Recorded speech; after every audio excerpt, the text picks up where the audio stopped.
good morning හැමෝටම. මේක මේ කරේ මම අර මගේ තියෙන රේන්ද සාරි එක තමයි ගොඩ කරන්නේ කැන්ඩියන් එකත් කරනවා. ඒකේ අර රේන්ද ඩිසයින් එක පැහැදිලි මදි නිසා ෆොටෝස් වල ගොඩ අය අහලා තිබ්බා. මේ මම ගොඩක් වෙලාවට ඔසරීට දාන්නේ නම් මේ ඩිසයින් එක. ඊට අමතර මෙන්න මේ විදිහේ ඩිසයින් එකක් තමයි පාවිච්චි කරේ. ඔයාලට ඊට අමතර මම දැන් ගොඩ සුදු පාට කලර් මැටීරියල් වල සුදු පාටින්නේ රේන්ද දාලා තියෙන්නේ. ඊට අමතර මැටීරියල් එකේ පාට වෙනස් කරන්නත් පුළුවන්. මේක තමයි පොඩි ඩිසයින් එක දාන්නේ මම.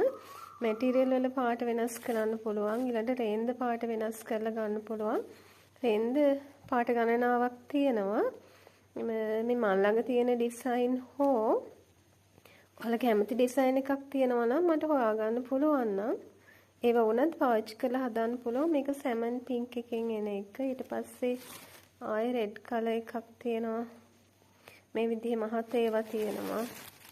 වර්ග ගණනාවක් තියෙනවා. ඉතින් මේ කැමති විදියට කස්ටමයිස් කරගන්න පුළුවන්. අර දැන් මම දාන සුදු රේන්දෙම නෙමෙයි. ඊට අමතර තව පාට වලින් දාලා ඔයාලට කැමති විදියට ඒක හදා ගන්න පුළුවන්.